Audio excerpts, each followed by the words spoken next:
Well, kids, it's Monday night. You know what that means. You know what to do. You got to get yourself a beer. Got to settle yourself in. Get yourself ready. It's the Toronto Beer Podcast with me, your host, Chris Schreier. And check out this. It's my buddy Rob Currie and the Currie brothers.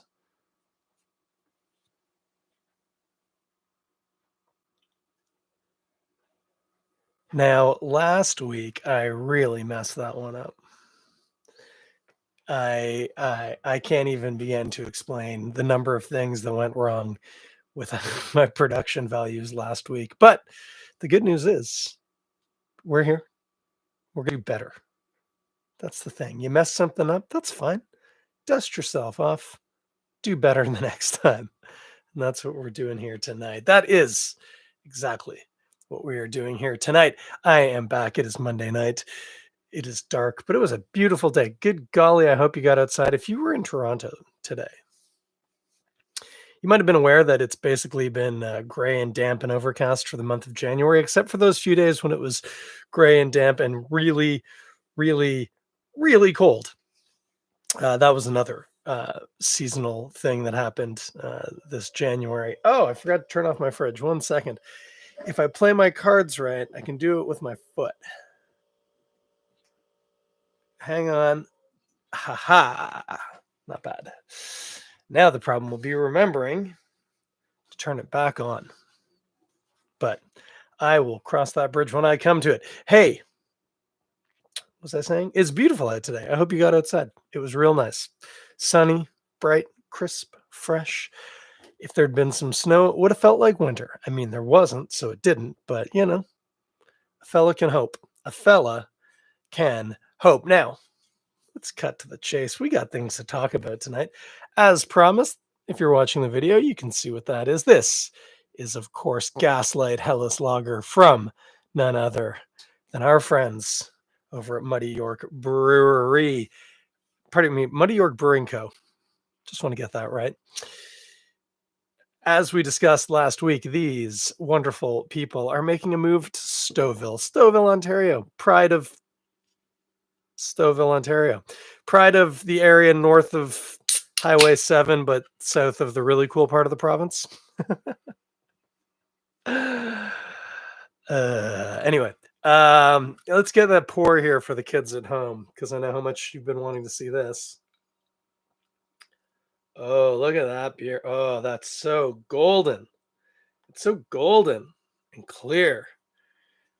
It's light, which is what Hellas literally means in German. Generous head. Oh, dear. Oh, dear. This glass, I don't know if you can see in the video, and if you're listening on the podcast, let me assure you, there is a generous, we'll call that 3 fingers of head at the top. And if you can look in the glass, there is just carbonation pouring from the bottom like bubbles from a witch's cauldron. And it's because, of course, this glass has a T etched into the bottom of it. It's a 10-ounce glass, and they etched the T. That is a massive nucleation point, and carbonation has a tendency to just pour off it. I actually can't use this glass for some beers, because it's just unmanageable how much carbonation it releases. Tenants likes it frothy, I guess, and I mean, I like a good bit of head on my beer. This is going to be challenging. If you're watching the video, be prepared to see me with a beer foam mustache in my real mustache, and I will tell you about a disgusting fact. Disgusting fact. Anyway, let's give this old beer here a sniff of Rooney. Now, to be honest with you, I've gone a little crazy with the head.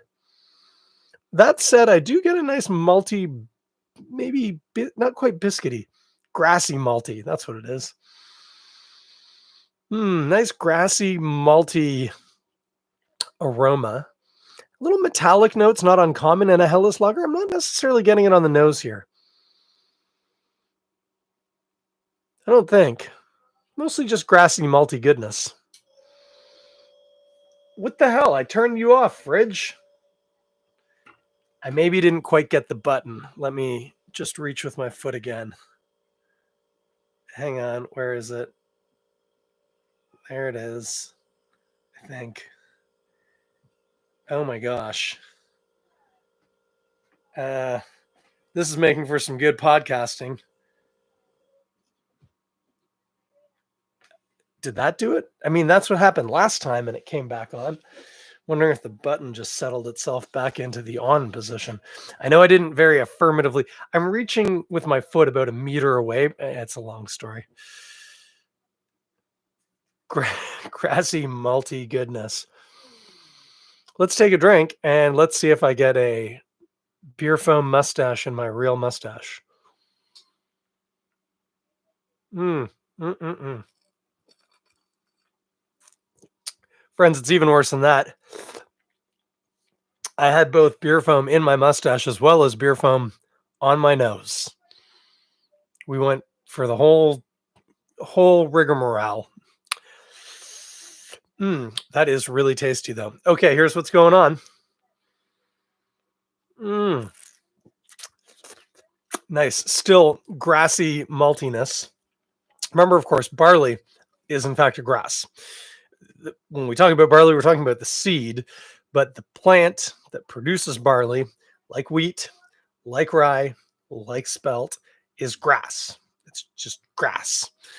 So when we talk about a grassy sort of aroma, that's what we're talking about. We're not talking about like when you mow the lawn, although that's also grass. Funny enough, especially in Toronto, not uncommon that it's at least partially rye, if not entirely rye, although sometimes genetically altered rye. Ryegrass is a popular colder weather grass, hard wearing, has good trampleability, I think is the word. Anyway, the point here is this has got a nice grassy note. I suspect the hopping here is noble. Given that it's a German Helles lager, would not surprise me to find that there's a bit of Hallertau in there. Certainly there's a bit of a tannic astringency, not quite hitting on spicy, which you might get from Hallertau, but that doesn't mean it's not what's in there. Now, I've had this beer a number of times. Many's the time I've had this beer. Many's the time I've had this beer when I've walked into a bar unsure of what was going to be in the bar and found myself, I must confess, delighted to discover that, in fact, they did have Gaslight Helles on tap. What a coup. When you're thinking, am I about to have a pint of Stella Artois? No, nay, indeed. I'm going to have a Gaslight Helles. Delightful. Yeah, this is exactly what it should be. Helles lagers. This is a German style of beer. It means light. It doesn't necessarily mean light in alcohol. And indeed, let me take a look at the can. I don't think this is a light beer just by the way the weight on my mouth. No, it's 5.4% alcohol. Hey, Muddy York, you know we're friends and I love you guys. Can a Helles actually be that high? I would have thought it would have tapped out around 5 and change, although 0.4 is and change. I suspect this is the upper working limit of a Helles lager, but that's fine. The key things to Helles, they should be snappy and bitter with hops, but not particularly. Indeed, like a Pils, which is another German style, should be hoppier. Again, not like IPA level of hop, but like hoppy. Helles lagers, as I even said in this smell. What the hell is going on here? How is this fridge doing this?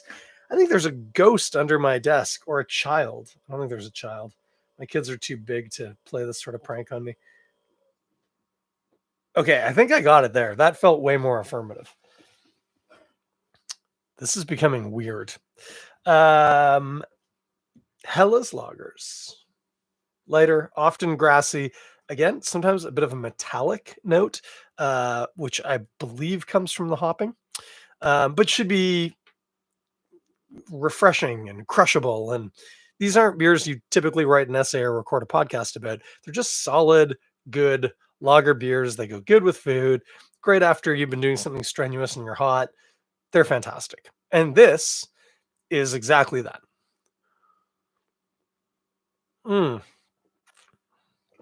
Nice, tight white head. Grassy maltiness. Love that. Actually not convinced about my earlier statement that it could be Hallertau. Might be. Whatever the hopping is, as it should be, it's not prevalent. There's just a nice tannic sort of dry bitterness to it. Cleans it up a little. That's what's going on here. What's this beer good for? I mean, like everything. One of the things that people misunderstand a lot about one specific type of food and beer pairing would be pizza. People are always like, "Oh, you got to drink wine with pizza because of the tomato sauce and the oregano." Red wine, perfect combination, isn't it? I mean, it works, but a lot of Italian people prefer to drink beer with their pizza. They tend to drink Italian pilsners. A Hellas lager is very close to an Italian pilsner in a lot of ways. This will work great. This is a great pizza beer. The reason being that they're bright and you tend to drink them very cold. They have a nice carbonation. They have a nice dry bitterness, so they're quite clean. Which, against all the complexity of the pizza, it's like drinking a soda water, but a little bit better than a soda water because there's a little bit more going on there. But you're not trying to go for comparison here. You're not trying to draw things out with the beer. What you're trying to get the beer to do is actually kind of rein in the pizza a little bit, and it does a great job of it. So you could do that with this. No, I confessed I've had this many times. I've had this many times today. This is indeed my fourth can. Uh, no, actually, that's not entirely true. It's the fourth can I've opened. I used a significant portion of the first can to make beer batter to make fish and chips. Top secret. Work great. Makes a great beer batter because it's beer. And in fact, when you're making a beer batter, you tend to want to stay away from the more complicated beers, and particularly the higher hopped ones, because hops just don't cook great, is what it comes down to. So the more hop there is, the more likelihood that the hop taste is going to get a little weird when you cook it. Um, this stuff's fantastic, just perfect. I would highly recommend. What else? I mean, your usual German fare. It's going to hold up great against a sausage. Do great with a pretzel. Do it all. Cheeses, yeah. Again, don't go crazy because the beer doesn't have a ton going on itself. So if you're looking for it to keep up with a bigger, funkier cheese, it's not. But like any kind of medium cheddar, even getting into the older, but without getting into the funky, it's going to do great. It's going to be fantastic. You can get this and have it with, I was going to say just about anything, but a lot of things, definitely. Indeed, if you've just joined us, what are we drinking? This is Gaslight Hellas Lager from Muddy York Brewery. For now, the pride of East York, Ontario. Shortly to become the pride of Stouffville, Ontario. And we wish them very, very well in that. Let me have a sip of beer. We're going to talk a little bit more about Muddy York, but more about their move. And then we're going to talk about rugby because the Guinness Six Nations does start this weekend. And good golly, if I'm not excited, whew, I am. Okie doke. Muddy York. Muddy York, incidentally, Jeff and Sue were guests on friend of the pod, Ben Johnson's podcast. And it was quite long. I actually haven't even finished listening to it. I'm not a great person, but I listened to a lot of it. And it's still in my queue. I just haven't quite gotten back to it. But interesting news that they broke, and good, albeit not great for them because of the amount of heartache involved in getting to this good news. But what I relayed on the show last week was like 80, 70 maybe percent of the story of their move. So far, so good. They decided to open a place in Stouffville as a second location. Then they discovered that their first location was going to be sold. They weren't able to buy that, especially taking on the new location. Decided, let's just move everything to the new location. I was right about all that. I wasn't wrong about anything because I didn't tell you where they were moving to in Stouffville, mostly because I'd forgotten and I hadn't done any research. It turns out they'd been planning on moving into the old post office building on the main street in Stouffville. One of the few buildings old man Stinson still doesn't own. But I digress. Without getting into a lot of details and whatever, and they tended not to as well. And I think I kind of understand why. It's good to be a good neighbor. That location didn't work out. Let's just go with it didn't work out.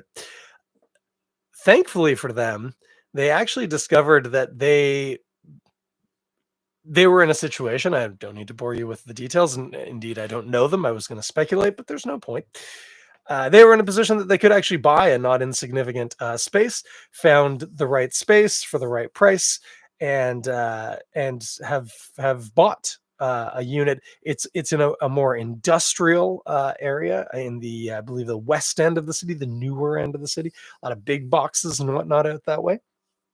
But the thing about Stouffville, if you've ever been there, everybody drives everywhere because it's pretty sprawly.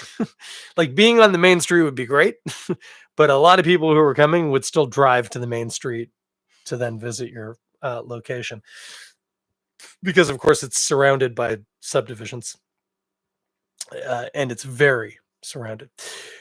So everyone drives anyway. So whether you're in an industrial area in a big box zone or smack dab in the middle of Main Street, yeah, 80% of your customers were going to drive there anyway. So they're doing great, and they've got this new location, and that's where they're moving. Again, I haven't finished the episode. It did sound like they were trying to pack a lot of expansion work into a very short amount of time. So I don't know off the top of my head what their projected opening date in Stouffville is. Again, haven't listened to the whole episode with Ben and Chris, but it wouldn't be surprising if they have to kind of slow open, hey, the tap room's open, but we don't have retail yet, or, stuff like that happens. Let's just give them the space because a move in general is tough and a move that far is hard. And especially the circumstances in which they found themselves having the place they thought they were moving to fall through. This might take a little bit of doing, but they are perfectly capable of doing it. Fantastic business. Jeff and Sue, fantastic couple. And yeah, if anyone can do it, they're going to do it, and they're going to do just fine. Stouffville will be very, very lucky to have them. With that in mind, remember I told you in the last episode, I'm going to look it back up right now just to make sure I get the details right. Muddy York Brewing. Let's look it up on the old internet. I just want to get the date. I know what the date is. It's this Saturday. They're having their going away party. Hoppy Trails Moving Party, Saturday, February the 3rd. I guess all the information is right here. Join us for good vibes and hoppy and not so hoppy beer as we bid farewell to our current location and prepare to embark on new beer-filled adventures. Pop up by the always absolutely mouth-watering Golden Horseshoe Barbecue. Save the date, invite your friends, and let's make the Hoppy Trails Moving Party a legendary send-off. I mean, that sounds great to me. That is this Saturday, February the 3rd. I don't know, but I'm assuming this is mostly taking place after the games of the Guinness Six Nations, which is great because I want to watch those. Indeed, I will be there. It's going to be a fun little party. Good to see that space one more time. I got a funny story about that space. I'm going to tell you in just a second. But be sad to see them go, obviously, but very exciting, this new chapter, new opportunities. And to be fair, I mean, I don't actually know. There's probably another brewery in Stouffville because there's kind of breweries everywhere. But, Muddy York has been Canada Brewery of the Year like 19 times or something like that. So I'm just looking in their FAQ. Oh, that's great. They're sorry. They have a cat at the brewery called Nelson. Amazing. It's because I'm assuming it's the Humane Society, but it might be the OSPCA. Anyway, some level of animal care has a program for working cats. So these are often cats that are brought into shelter as strays or kittens or whatever, but particularly cats that that are very catty. They aren't necessarily the most cuddly of cats, the most socially interactive of cats, the sort of cats who you might adopt and not see for 7 days because they're in your house because there's poop in the litter box and the food keeps disappearing, but you never actually see them. These cats sometimes aren't super awesome for the people who adopt them because they kind of want a cat that, might show up every once in a while. And even just like it can be nice to watch the cat knock something breakable off the counter. Um, these cats, they break everything, but they do it in a way that you never know that they're there. They're like ninjas. The point is, especially with like stray and ferals, a lot of them don't actually particularly like people. They would rather not be around people. And those cats are really, really, really hard to adopt. But there are a number of businesses, of which breweries are a big one, that actually can use to have a cat around, but they don't care if they ever see it. If you can pat the cat, and it turns out Nelson's actually pretty social, apparently. He'll sit on the bar and you can stroke his little head or whatever. But this program is for cats that are not the most sociable, not the most adoptable, but cats in general are wicked good at killing bugs and vermin. And it might disturb you to know this, but breweries are real hotbeds for that sort of thing. Now, most, hopefully all, breweries in the province have robust programs in place to mitigate the pest problem. But if you think about this, pretty much all grain deliveries arrive with cockroaches. They're just in there, either as whole big cockroachy cockroaches or little itty bitty larval cockroaches that become bigger cockroaches in your brewery. If a brewer tells you they've never seen a cockroach in their brewery, they're either lying or they're not paying very much attention. But again, that's something that you can manage with, proper pest control things. The other problem is all that grain is very attractive, particularly to things like mice and rats. Now, as you probably know from the cartoons, cats love killing mice and rats. And what you might not fully appreciate, you might think that cats like killing mice and rats because they want to eat them. You would be wrong. They just want to murder them. They probably prefer whatever you're feeding them significantly more than a freshly killed mouse or rat, but they just like killing things. That's universal. Whether the cat's highly adoptable or very unadoptable, odds are that cat wants to murder stuff. And if you put them in a brewery where there's some level of insect-based pests, including things like cockroaches and house centipedes and God knows what else, as well as the potential for mice and rats, which are everywhere in the city of Toronto and tend to want to go to places that have things, like giant bags full of grain.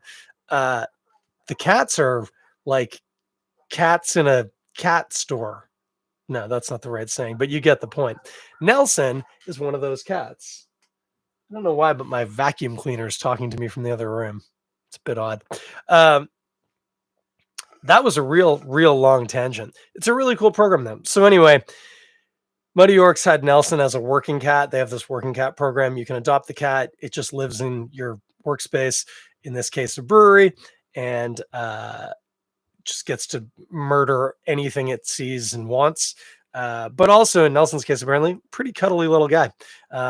They say in the FAQ he's going to become a house cat. I don't know if that means their house cat or somebody else's house cat, but Nelson's going to do just fine. And he's had a great life murdering the crap out of all sorts of pests that you do not want to see at a brewery, and he makes sure that you don't. So cheers to Nelson.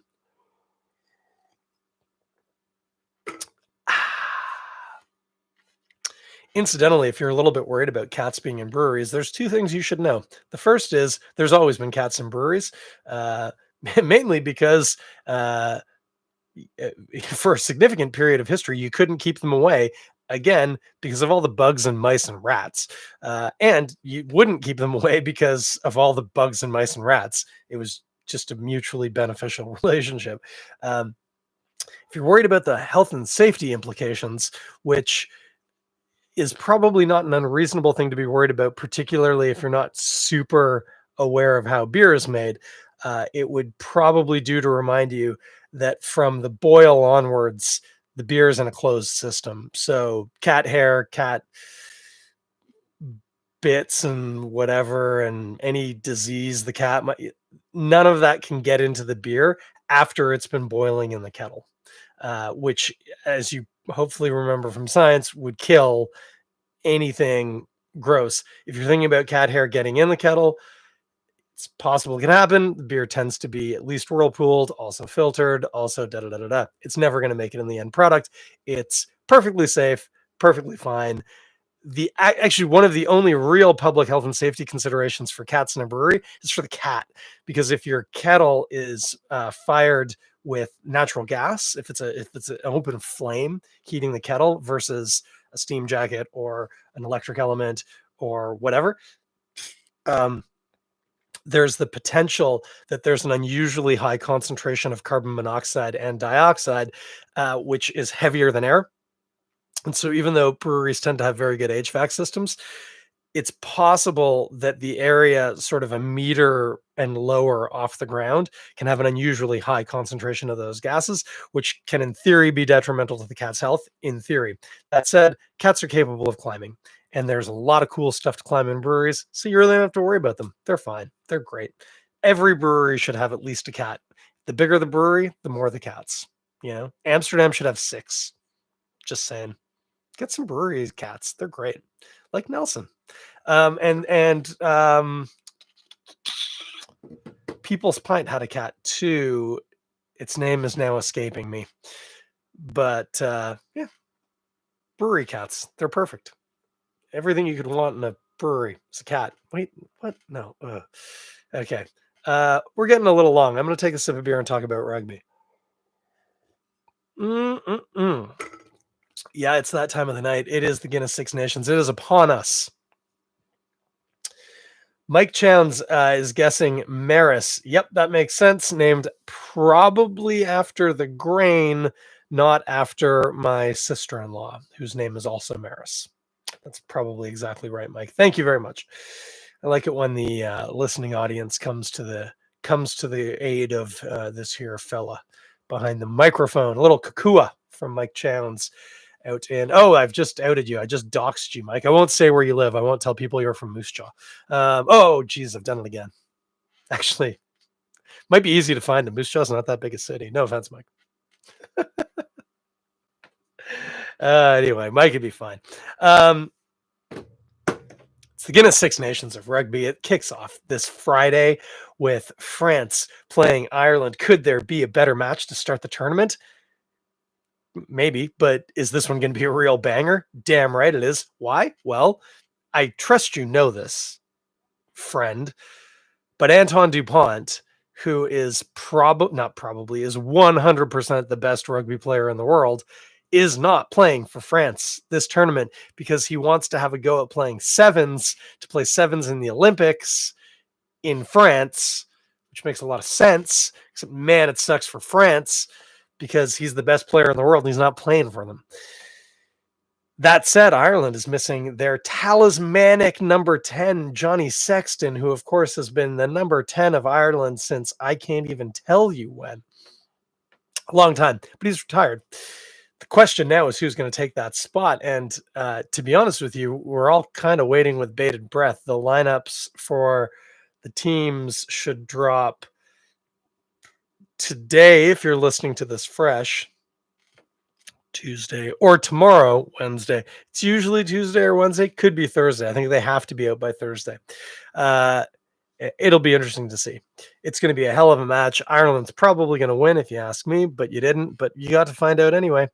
And what a great way to start out the tournament. Then, of course, we have Wales versus Scotland. That'll be a real ding-dong. And that's in Cardiff, by the way, in Wales. And then England and Italy, which unfortunately, I would love to see Italy put England to the sword, but it's probably not going to happen. The Wales-Scotland one is an interesting one because Wales has got, they had a ton of people retire, which was expected because the average age on the team in the World Cup was like 33 or something stupid like that. That, by the way, is very old for a rugby player. So they've had a lot of retirements, but they've also had a bunch of injuries, including the two men who would have been slated to be captain, Jack Morgan and Dewey Lake, both out with injury, probably not going to be back for the tournament at all. George North might also be out. That's a problem. The one good thing is it means a lot of young uncapped players are going to get some international test experience. This might be a really bad Six Nations to be a Welsh fan, me. Uh, but it's a great growing opportunity for the next World Cup. So that's what we can look forward to. Fun fact, Scotland hasn't beaten Wales in Cardiff. They beat them in Llanelli during the pandemic, but they haven't beat them in Cardiff since like 2002. And I think it's Jenkins, David Jenkins is captaining Wales. He wasn't born the last time Scotland won in Cardiff. So Wales might be on their heels. They might be in deep, deep trouble, but they've got history on their side. That said, they got beaten by Scotland last year in Edinburgh, and Scotland hadn't. Gatland, their coach, Wales's coach, had never lost in Edinburgh until last year. And as he's pointed out, because I listened to all these sorts of things in his press interviews, unfortunately, records were made to be broken. So could be a Scotland victory. I picked Wales by 3, but I'm looking through tulip colored glasses. Tulip? I meant daffodil. That was stupid. Okay. Anyway, that's the Six Nations preview. Hey, if you want to check it out, as I always say, come on down to the club, watch it there.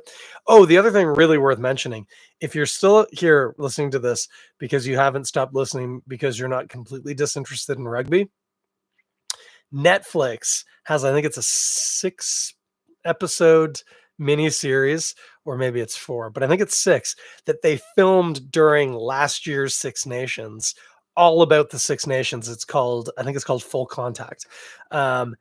It's fantastic. It doesn't necessarily give you like a primer on rugby, but you pick up enough as you watch it, and you get to meet some of the characters. Unfortunately, some of the characters you meet aren't part of the game anymore, but that's not Netflix's fault. These things take time, and players get injured or retire or go play in the NFL, weirdly. So that can happen, but it's still a fantastic series. Now, I've only seen the first 2 episodes. I was thinking of binging it at the weekend, but I had other things to do. But I am going to be checking that out. And if you have, literally, if you're listening right now because you didn't stop listening when I started talking about rugby, and you're not already a rabid rugby fan, like if you're between those 2 poles, check it out. It's on Netflix. It's fantastic. It's really cool. I think the episodes are like 40 minutes each, so very manageable. You don't have to binge them. You can watch them one at a time.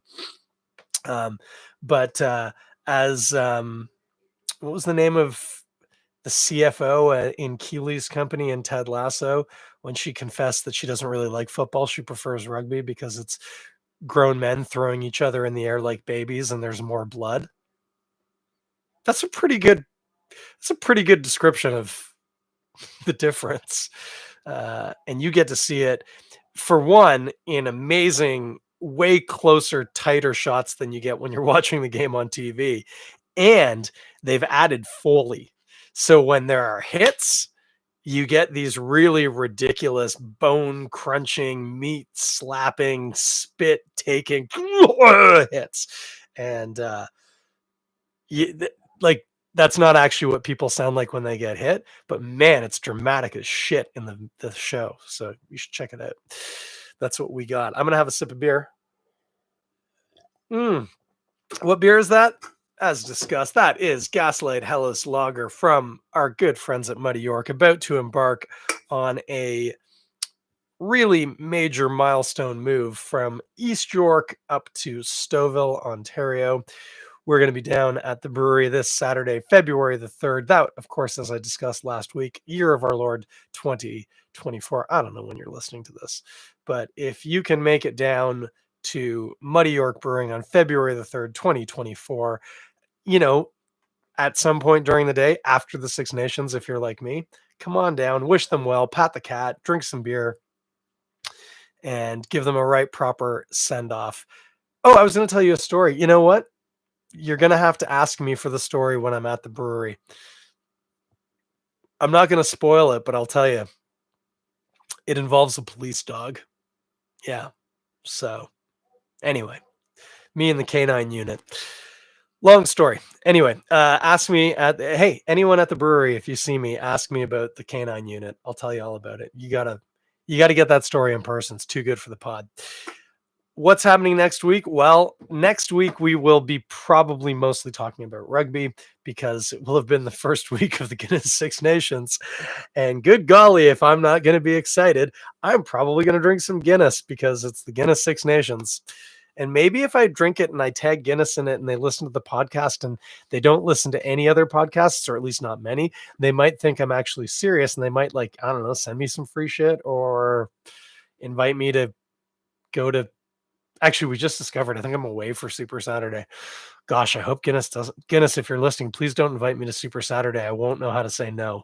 It's going to cause some real familial stress if we do that. Maybe you could invite me to Super Saturday 2025. Maybe you could invite me to be the useless Canadian beer guy who just shows up at games for all of 2025 and doesn't actually add any particular value, but no, I can see how the business plan for that's not going to work. Anyway, Guinness, get at me if you're listening to this. I've got a tattoo. I think it's Guinness.